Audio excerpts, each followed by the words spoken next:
Hello, hello, hello, hello, everyone, and how is everyone doing today? It is a marvelous day that God has made. Let us rejoice and be glad in it. And welcome to Author's Excerpt Sunday podcast. Today we have a special guest. His name is JD Mass, and he is the author of of a book about race and why it is so important for us to, to sit down and talk and have dialogue about race in society today. So, Mr. Mans, how are you doing today? I'm doing wonderful, thank you. How are you? I'm fine. I'm fine. Can you introduce yourself, please? Sure. My name is JD Mass. I was raised in St. Louis, Missouri, in an area called University City. Um, in the 80s, when my parents moved there in 1980, it was Mhm, pretty much the only diverse area of St. Louis, mhm, and they had made it their mission to raise their children in and amongst Black community as a white family. mhm, And so we moved next door to who became my best friends, and their family welcomed me in. And, it was grandmother, mothers, aunts, and uncles in the house. And I got to experience that, and from there grew more and more relationships with other Black children, and their mhm, families welcomed me in as well. And you mhm. know, on the cover of my book, as we'll get into, but is my high school prom picture, and I am easily identifiable from afar amongst me and my friends. So. Oh, okay, okay. So, um, what was the inspiration of you writing this book, Race for What? What was the inspiration behind that?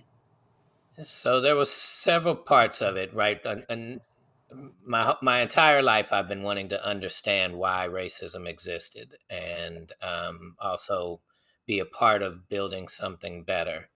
Um, and as I went through my journeys and went through, working in the music industry, and seeing the sort of really slight control racism within that structure, Mm-hmm. to see the impact of building community with African Hebrew Israelites in Israel, Mm-hmm. and seeing how, even though they were named the Village of Peace and they had a vegan diet, and the Israelis loved their music, they Mm-hmm. were seen as a threat to our culture.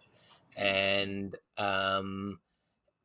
they and so then I started really digging into the depth of the threats that we've made other Black organizations here in the States seem like a threat, when they really just were about empowering their own communities. Mm-hmm. um, and so between that and getting involved in white anti-racism work, I started to recognize that as white folks, because of segregation, because of the lack of information we're given about any other culture besides our own, and Mm-hmm. even still don't even learn quite the truth about our own journey into this culture, uh, we were lost trying to figure out how to be anti-racist, and how to work for and with people that we really didn't know anything about. Mm-hmm. And so it was it was limiting trying to have individual conversations, and I wanted to put it in a book. What spurred me at the time to write the book was just after George Floyd was murdered. Yeah. George W. Bush had said something about, we finally need to address and heal, racism. Mm-hmm. And then that was it. Like, that was his political comment, and then nothing further. Well, you're George Yeah. W. Bush. You're powerful. You want to have this conversation. You could Yeah. have the conversation with the entire world. Like, Yes. let's have it. But you Yeah. didn't really want to. You just wanted to sound good at that moment. Politically, And so, politically at the time, right? right. And so after I read that, I wrote 10 pages. You want to know how to heal racism? Blah, blah, blah, blah, blah. Here it Mm-hmm. is. And people loved it. And they said, I need more. And Mm-hmm. so I ended up writing the book from there. Oh, okay. So in the aspects of that, um, what was the most challenging aspect of writing the book? So the book is two parts. One, I'm not a writer. I'm really not good with the English language, and I don't know any other language, so I'm stuck with that. Um, but I'm a storyteller, and so the first half of the book is memoirs from my life, and telling those stories as it related to race and how it played a part in in my journey. Mhm. Um, that was easy. I also, the second half of the book is 7 steps to healing the harms of our culture. And I go really in depth into the psychology and emotionality and intentionality behind, our cultural harm and our Mhm. racism and other things that we do. And putting that into a manner that was in detailed enough to answer as many questions as possible, knowing that I wasn't going to be able to answer everything in one book, Mhm. but still kind of organizing that and making it flow became challenging and at times frustrating. And so I would go through processes of just kind of verbally, I mean not verbally, but like just vomiting, so to speak, and just brainstorming it all, and Mhm. then looking at it and go, this is a jumbled mess, and being frustrated for weeks, and then Mhm. printing it out and go, oh, this could go over here, and this could Mhm. go over here, and this could go, Yeah. and now I can put it together and make it make sense and flow. And so Oh, okay. that was the journey and process. Yeah. So how long did it take you to write your book? So I started November in 2020 and ended and it was published in March of 22. Oh, okay. Okay. Yes, you can't rush perfection. You can Yeah, and you know, sometimes a lot of authors, you know, it's a fast process. Hurry up and write this. Just put it together. Put it, throw it in there any kind of way. Excuse me for a minute. And and just put it out there and publish. But right. a true writer takes their time with their manuscript. I've Hmm. heard authors say it take them 10 or they took them 15 years to even write the first book, and because you want to think about the process of how to compose everything so to Right. be sound and structured as the reader reads it, Right. So and so you want to tell us about some of your characters in your book? So, it's stories of me and my friends Mm-hmm. growing up. One of which became an international music star, Nelly. He and I went to high school and became really close right before high school Mm-hmm. and through high school together. Through my college years, we were best of friends.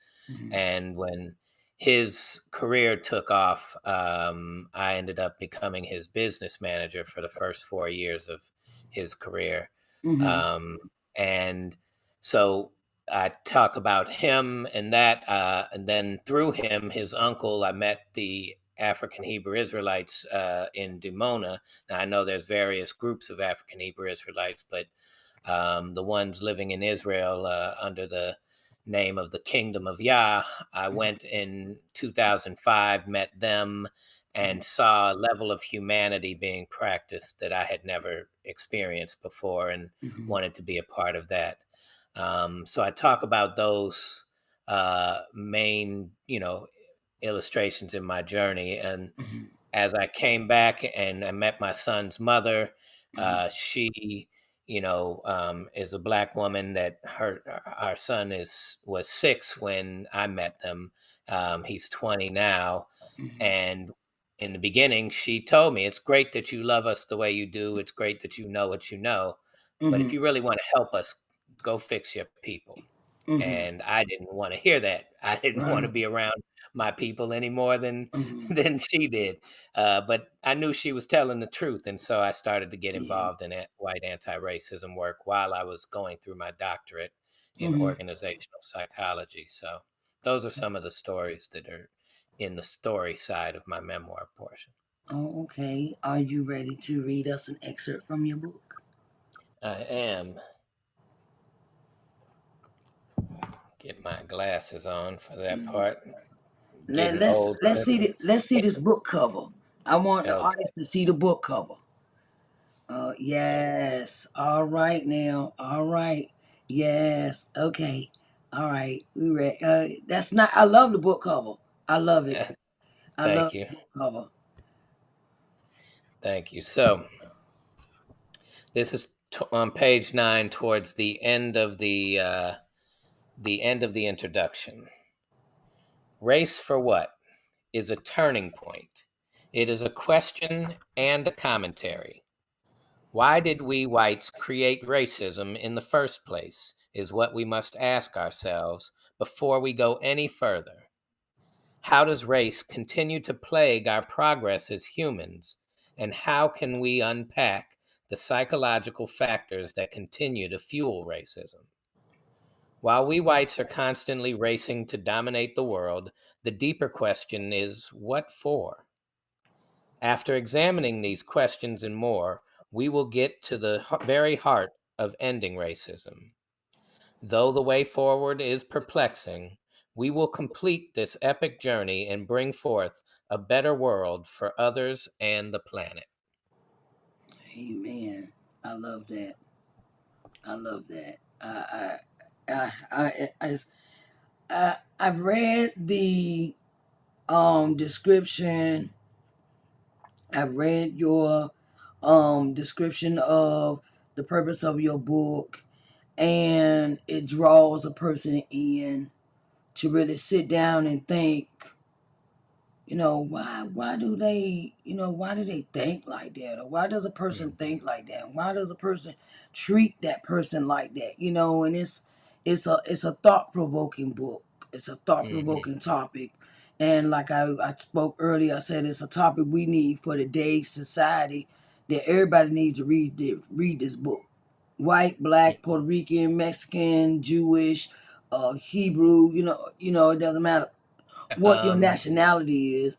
I think that it needs to be discussed. Hmm. yes.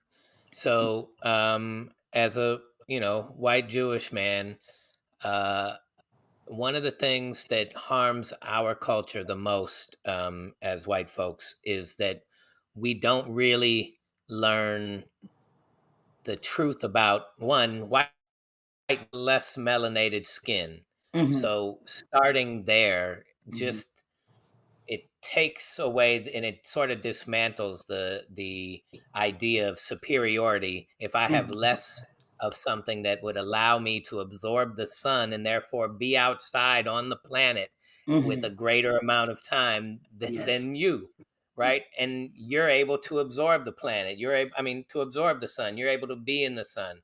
Hmm. Us, we weren't, and so we ended up in a northern region where there was scarcity of resources. Hmm. Europe has to go to other regions to get the resources and nutrients, the that we need. Hmm. And it's okay, but we need to give ourselves a hug and say that we're worthy of being able to share in these resources Hmm. without having to go forcefully take the resources, Yeah. without having to manipulate people's minds to Hmm. believing that we're more powerful, we're better. This Hmm. is a game of or a race, if you would, Hmm. to control these resources and Yeah. just share. And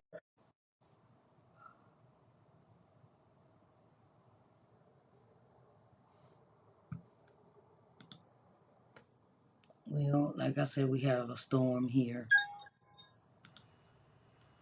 Okay. Finish what you were saying, Mr. Mass.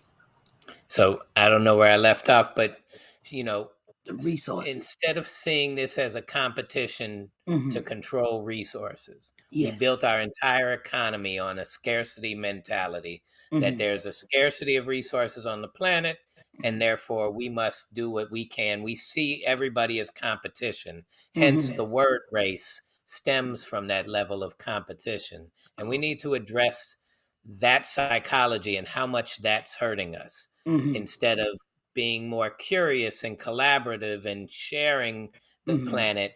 We're Yeah. trying to dominate and control it, and that's exhausting. It's not fun. It's Hmm. going to lead to so much more harm. Yes. Those things are rooted in what becomes racism. Yes, of course, there's bigotry. Yes, there's discrimination. Yes, there's prejudice. Those things are tools used, but Mm-hmm. the main approach that we need to get rid of is Mm-hmm. the idea that we're in competition for Yes. resources, that there's more than enough to share. Okay. I know that's right. I know that's right. So, um, what is your message that you would give to someone that does not see eye to eye with you about race? What would you be? What would your message be? Well, one, what I would start with asking questions to them as to why Mm-hmm. and what experience they have, and then see if we can acknowledge I don't have maybe some of their experiences, they Mm-hmm. don't have some of my experiences. Mm-hmm. Are we going to start from a place of thinking that we know what the Mm-hmm. other's life is like and what other Mm-hmm. people are like, or are we going to come to a place where we can start from a curiosity standpoint amongst ourselves? Yes. Um, there are, just because we were raised racist doesn't mean that there's other parts of humanity that we don't have that we could sort of build on. Would Mm-hmm. you lend me $100 if I was in need? Mm-hmm. Would you help me change my tire if you saw Mm-hmm. me on the side of the road struggling? Mm-hmm. Would you bring me water if I needed it? Would you, Yeah. things that are simple, basic humanitarian Necessity. level Yes. things? Can Yes. we start to build from there and move on? The Yes. other thing is, even if we disagree, can we disagree and continue to work through it? Because there may be some high tense emotions in our Mm-hmm. disagreement. And then Mm-hmm. we may take time to think about it later and go, Yeah. you were right. You know Yeah. what? Mm-hmm. Yeah, I didn't like that. You were challenging my identity. You were Mm-hmm. whatever kind of thing. But Yes. yes, I understand that now. Okay, I see that differently. I went and looked that up. But Mm-hmm. if we don't give ourselves the chance to work through these conversations Mm-hmm. and say some wrong things, so to speak, Yeah. emotionally, Yeah. but get to a place where we can come to a common ground, Yeah. that's my approach to it. Okay. So, Mr. Mans, what advice would you give to an aspiring author? To an inspiring author, to do it, right? To do it as much as you can on a daily basis. Just write things, write towards your goals, or work on an outline, or do something Mm-hmm. until you understand your exhaustion behind it. And Mm-hmm. even then, don't let go of the project. Just give yourself some space from one aspect of it, Mm-hmm. right? You know, you'll start to notice if you were angry that day and you were writing, if you were happy that day and you were writing, if you were, sad that day, you'll notice because it will come out in the tones of your work. So as you go back and reread Mm-hmm. some of the things, you'll see the difference in the tones as you wrote these things based on the mood that you were in when you wrote them. So Yes. give yourself that space and that chance to really, see that and work through that. Start it, be true to the fact that you want to complete it, and you will. Okay. So Mr. Mans, where can the people connect with you? On raceforwhat.com, and that's race FOR what.com. Mm-hmm. um, you can you can get my email there, my cell phone number, and all of my social media links. You can Mm-hmm. find plenty of places to buy the book, audio book, ebook, or paperback. Mm-hmm. Is available, and all of that can be reached through Race for What. You can see blogs that I've written Mm-hmm. about s- specific topics of healing, Yes. reparations, and whatnot. And Mm-hmm. yeah, we can start the healing process, because that's what really is the goal of the whole thing. Oh, okay.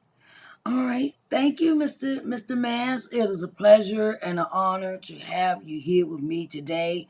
And like Mr. Man says, you can find him on TikTok, you can find him on LinkedIn, Instagram. He has a YouTube channel. You can reach through email, which is across the screen right now, raceforwhat@gmail.com. You can go to the website, things of that nature, and you can catch his book on Amazon, Goodreads, Barnes and Noble, all those, connection sources of book distribution channels. And I want to say thank you, Mr. Mans, for coming in today. All Well, right, thank and you so and much when for you get having me. your next book, you come back now. Yeah, okay. Yes, I will. All right. All And right. I want to say thank you. It has been an honor. It has been a privilege. And I want to say to my audience, thank you everyone for coming in today for Authors Excerpt Sunday podcast. Well, I want to help authors tell the world about their books. And everyone knows my motto: a closed mouth do not get fed. So it's best to give your book all the exposure it needs for it to be seen and heard in this world, because it is important to share your story. All right, everyone, I want to say thank you, thank you, thank you so much for coming in for Authors Extra Sunday. And I want to say thank you, Mr. Mans, for being our special guest for today. And I want to say I love everyone. And do not forget to sign up for I have a free book marketing webinar. It is on Zoom, October the 1st. And you can sign up here in this Zoom link I have put on the screen. So I would gladly love for everyone to come and be a part of this event. It's a free book marketing webinar that I'm helping with authors to, put their plan together, put a plan together, and it's very important that as authors that we do certain steps in our author journey to really get a better understanding of how we can bring better exposure to our published manuscripts and turn them into bestsellers. So I want to thank Mr. Mance again today. And I thank everyone for being here for Authors Excerpt Sunday podcast. And I love you all. And I want everyone to have a blessed day. All right, babies. I will talk to you the next time on Authors Excerpt Sunday.